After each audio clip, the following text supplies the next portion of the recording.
Pameran lukisan tunggal kebangkitan tanah untuk kedaulatan pangan Yosuprapto batal digelar. Seniman asal Yogyakarta itu semestinya menggelar pameran tunggal pada 20 Desember 2024 hingga 19 Januari 2025. Kata Menteri Kebudayaan Fadlizon sih, lukisan Yos nggak sesuai tema kuratorial. Beberapa karya Yos disebut memuat unsur politik, bahkan ada yang dinilai vulgar. Dan ini bikin nggak sedikit yang berkomentar. Mau jadi seniman atau kritikus politik?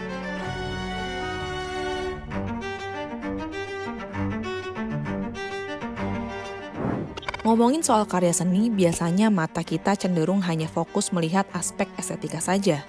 Padahal, karya seni enggak semata soal estetika belaka, ia juga punya sisi-sisi lain. Kita bisa memulai dengan melacak jejak-jejak karya seni dari masa yang paling tua, prasejarah. Salah satunya lukisan Lascaux di dalam gua pada masa Paleolitikum. Lukisan ini banyak menggambarkan spesies hewan dan gambar manusia. Di masa prasejarah, orang membuat lukisan dalam gua untuk berkomunikasi. Misalnya, untuk menyampaikan ritual atau mengajarkan bagaimana caranya berburu. Enggak cuma sampai situ, lukisan juga menunjukkan simbol spiritualitas hubungan manusia dengan alam dan roh.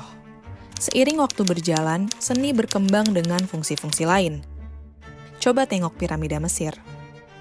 Sejak awal, Firaun Mesir bernama Raja Djoser minta membangun piramida untuk makamnya. Ia ingin perjalanan menuju kehidupan setelah mati berjalan dengan lancar. Bentuk piramida saat awal dibuat enggak sebesar yang kita lihat sekarang.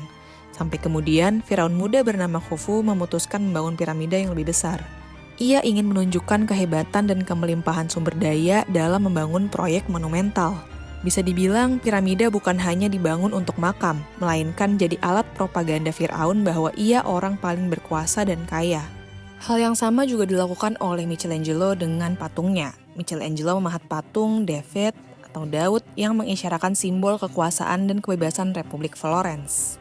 BTW, Florence dahulu bukan bagian dari Italia seperti yang kita tahu saat ini. Sebelum 1861, Italia belum berdiri sebagai sebuah negara. Saat patung dibuat, Florence berada dalam situasi politik yang sangat dinamis karena ancaman dari pemerintahannya sendiri dan juga negara-negara lain seperti Milan, Roma, dan Vatikan. Daud, dalam cerita Alkitab, adalah sosok muda yang mengalahkan Goliat, raksasa yang dianggap tak terkalahkan. Dalam cerita itu, Daud melawan Goliat dengan ketenangan dan keberanian. Ia menggambarkan kota Florence yang kecil dibandingkan negara-negara di sekitarnya yang tetap berjuang mempertahankan kedaulatan dan kebebasannya. Dari sini kita bisa melihat bahwa karya seni bisa punya tujuan religius, budaya, serta politik. Jadi kalau seni sendiri kan fungsinya banyak banget kan. Sebenarnya ada yang bisa, yang paling dasar lah ya, yang paling dicari orang itu untuk tujuan hiburan atau entertainment gitu. Nah itu kayak sesimpel kita lagi suntuk nyalain musik atau lagu favorit kita gitu. Terus ada lagi orang membuat karya seni dan menikmati karya seni untuk menyalurkan emosi atau katarsis. Itu fungsi seni juga. Nah, yang level tertinggi yang mungkin tidak disadari semua orang dan baik itu yang membuat karya seni maupun yang menikmati karya seni, itu adalah untuk tujuan politis. Jadi memang kalau kita ngelihat seni sendiri dia fungsinya beragam macam ya. Dalam seni modern, fungsi seni berkembang luas dan punya makna yang lebih gamblang.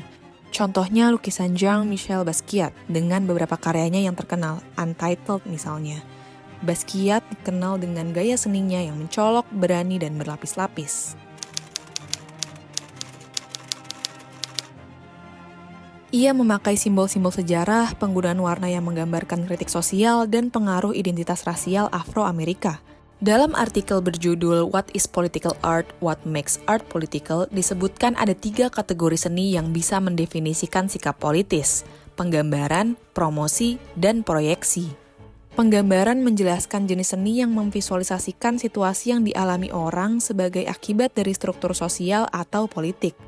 Lalu, promosi menunjukkan aspek tertentu dari suatu peristiwa yang berusaha ditonjolkan si pembuat karya. Terakhir, proyeksi. Jenis ini menggabungkan elemen-elemen yang berbeda dan membentuk gambar baru. Apa yang dilakukan Macklemore dengan lagunya yang bertajuk Hind's Hall mencakup 3 kategori ini. Di lagu itu, Macklemore menggambarkan apa yang terjadi di Palestina sekaligus mempromosikan pandangan dengan maksud memperkuat aktivisme yang sudah ada. Ia juga memberikan proyeksi dengan pertanyaan-pertanyaan dalam liriknya. Makanya lirik lagunya sangat gamblang menegaskan sikap membela Palestina. Dan dalam medium karya seni inilah sang seniman bisa menyampaikan pandangan ideologi dan politiknya. Meminjam pernyataan novelis terkenal dari AS, Toni Morrison, "The best art is political and you ought to be able to make it unquestionably political and irrevocably beautiful at the same time." Di Yunani itu yang salah satu yang cukup terkenal adalah teater tentang tragedi gitu, cerita-cerita tragis. Nah, di situ dikasih lihat tuh secara nggak langsung itu kayak semacam supresi atau opresi terhadap masyarakat. Jadi misalkan ceritanya, naskahnya dibikin kalau ada seorang rakyat yang memberontak pemerintah, nanti dikasih lihat di endingnya dia akan mati secara tragis kayak gitu. Salah satu wahana untuk nakut-nakutin itu kan sebenarnya politik udah masuk ke situ ya, pemerintah udah mencoba menekan melalui karya seni gitu. Jadi memang ya saya sih setuju kalau misalkan seni itu ya pada dasarnya ada politiknya atau ada suatu ideologi yang ingin disampaikan oleh si pembuat karya seninya itu gitu. Meski begitu, persepsi audiens terhadap suatu karya seni juga jadi faktor, alias seni bisa ditafsirkan berbeda oleh orang-orang yang melihatnya. Itu uniknya karya seni ya karena dia multi interpretasi ya. Jadi ketika itu dipamerkan, yang lucu, yang menarik dari karya seni, kadang si pembuatnya itu nggak sadar dia ingin memasukkan unsur politis atau ideologinya dia tertentu.